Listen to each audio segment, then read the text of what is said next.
আজকে তোমাদের সঙ্গে শেয়ার করব লাল লাল হাঁসের মাংস। তাহলে শুরু করা যাক রেসিপিটা। চলো, এখানেই তো হাঁসের মাংসটা ধুয়ে নিয়েছি, তারপর পেঁয়াজ আদা রসুন সব পরিষ্কার করে নিয়েছি, কেটে ধুয়েও নিয়েছি। কিছুটা রসুন নিয়ে নেবো এখানে থেতো করার জন্য, তাই হামালদিস্তাতে দিয়েও দিচ্ছি। এখানে হামালদিস্তাতে রসুনটা ছেঁচার পর এখানে আমি একটা মশলা বানিয়ে নেবো, জিরে বেটে নেবো, জিরের সঙ্গে পেঁয়াজ রসুন আর আদাটাও নিয়ে নিয়েছি। আর এখানে একটা না গোটা মশলা বানিয়ে নেবো, এটা অনেকেই কিনে দেয় কিন্তু এটা আমরা বাড়িতে বানাই প্রত্যেক রান্নার আগে। কিছুটা জিরে নিয়েছি, জিরেটা একটু গরম হয়ে যাওয়ার পরে এর মধ্যে গোটা এলাচ লবঙ্গ গোলমরিচ দিয়ে এটাও শিলে বেটে নেবো। এটা সবসময় না মাংসের শেষে দিতে হবে। আর এখানে মাংসতে আমাদের এখানে 2 কেজি মাংস আছে, তো 200 গ্রাম মতো এখানে তেল নেব। তারপরে পেঁয়াজ আদা রসুনের পেস্টটা দিয়ে দিয়েছি, এখানে মাংসটাও দিয়ে দিচ্ছি। পেঁয়াজটা হয়ে গেছিলো বলে মাংস দেওয়ার পর এখানে আদা ছেঁচে নেব।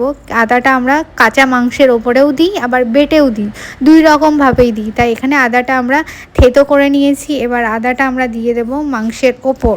এরপর তো যা যা বেসিক মশলা লাগে সেইগুলোই দেবো, নুন হলুদ লঙ্কার গুঁড়ো। এখানে যে যেরকম স্পাইসি খেতে চায় সেরকম, কারণ আমরা একটু বেশি ঝাল ঝাল খেতে পছন্দ করি। তা দেখো এখানে অনেকটা পরিমাণে আমরা ঝাল ইউজ করেছি এখানে। তোমরা যেরকম যেরকম ঝাল খাও সেরকম দেবে। তারপর দেখে এখানে ধনে গুঁড়ো দিচ্ছি, অল্প পরিমাণেই দিচ্ছি ধনে গুঁড়োটা। তারপর যতটা মশলা বেটে রেখেছিলাম জিরে বাটাটা ততটাই দিয়ে দেবো, দিয়ে এই মাংসটা এখন কষাবো।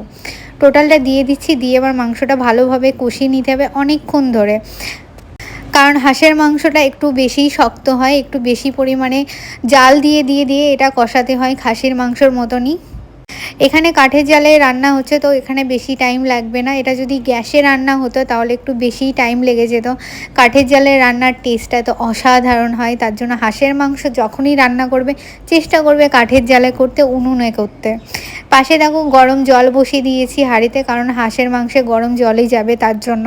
এখানে আমার মাংস কষানো কমপ্লিট হয়ে গেছে, এবার এখানে গরম জলটা দিতে হবে। তাই আমি একা তো পারবো না, তাই মাকেও ডেকে নিয়েছি। মাও চলে আসছে। মাংসতে না গরম জল দেওয়াটাই মানে ভালো হয়, গরম জল দিলে সব সময় যে কোনো মাংসতে।